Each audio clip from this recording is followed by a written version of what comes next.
భారతదేశ చరిత్రలో ఎవ్వరి చేయని విధంగా మన ముఖ్యమంత్రి గారు 2-3 డిసిషన్లు తీసుకున్నారు. ఒకటి, రైతులకు 26 లక్షల మంది రైతులకు 21,300 కోట్లు 3 నెలల 90 రోజులలో రుణమాఫీ చేసే చరిత్ర రేవంత్ రెడ్డి గారు.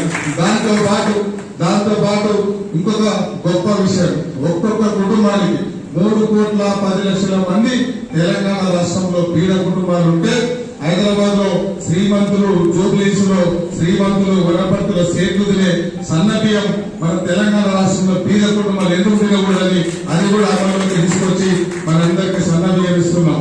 దాంతో పాటు మనం వనపర్తి పోయినా, మామూనాడు పోయినా, హైదరాబాద్ పోయినా మన పిల్లలు ఇట్లాంటి కార్పొరేట్ స్కూల్లో చదువుకుంటే బాగుండేది మన మనసులో ఉండే. అట్లాంటి మీ కోరికను దాదాపు 11,800 కోట్లతో ఒకే ఒక్క జీవోతో యంగ్ ఇండియా ఇంటర్నేషనల్ స్కూల్స్ పేరు మీద 200 కోట్లు ఎస్సీ, ఎస్టీ, బీసీ, మైనార్టీల కోసం ఒకటే కాంప్లెక్స్ లో 2,600 మంది పిల్లలు టీచర్లకి క్వార్టర్స్ కట్టించి యంగ్ ఇండియా ఇంటర్నేషనల్ స్కూల్ అనేది 200 కోట్లతో శాంక్షన్ చేస్తే 56లో 119లో 56 శాంక్షన్ చేస్తే ఒకటి మన వనపర్తికి ఇచ్చిన ముఖ్యమంత్రి గారు కూడా మనం ధన్యవాదాలు తెలిపాలి.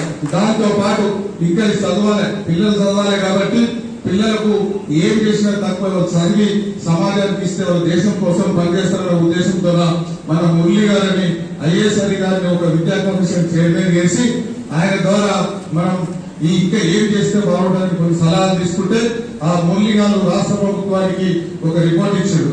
ఇవి ఇంటర్నేషనల్ కాకుండా ఒక మండల కేంద్రంలో ఒక మోడల్ స్కూల్ కట్టాలి, 5 కోట్లు అయితే ఒక్కొక్క మండల కేంద్రంలో ఆ మోడల్ స్కూల్ కట్టి 2-3 బస్సులు వాళ్ళకి ఇస్తే ఆ మండలంలో ఉన్న ఊళ్ళలో పిల్లలందరూ ఇక్కడికి తీసుకొచ్చి ఆ పిల్లల కోసం మార్నింగ్ టిఫిన్, మధ్యాహ్నం బ్రేక్ అన్నం, మధ్యాహ్నం ఈవినింగ్ బ్రేక్ఫాస్ట్ పెట్టి సెమీ రెసిడెన్షియల్ ఇస్తే ఇంకా మన ఎడ్యుకేషన్ సిస్టమ్ బాగుపడుతుంది. దానికి 20,000 కోట్లు ఈ 3 ఏళ్ల రాష్ట్ర ప్రభుత్వం బరువు పడుతుంటే అది కూడా మన ముఖ్యమంత్రి గారు శాసన ఇచ్చిన మన ముఖ్యమంత్రి గారు కూడా అది కూడా ధన్యవాదాలు తెలిపాలి.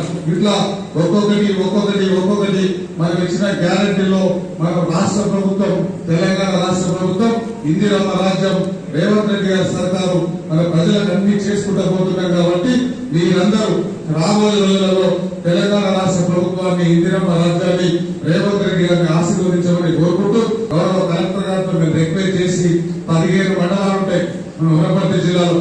17 మండలాల్లో ఈ భూభారతి పైలట్ ప్రాజెక్టు గోపాల్పేట మండలంలో సెలెక్ట్ చేసి గోపాల్పేట మండలంలో మనం ఫస్ట్ స్టార్ట్ అవుతుంది.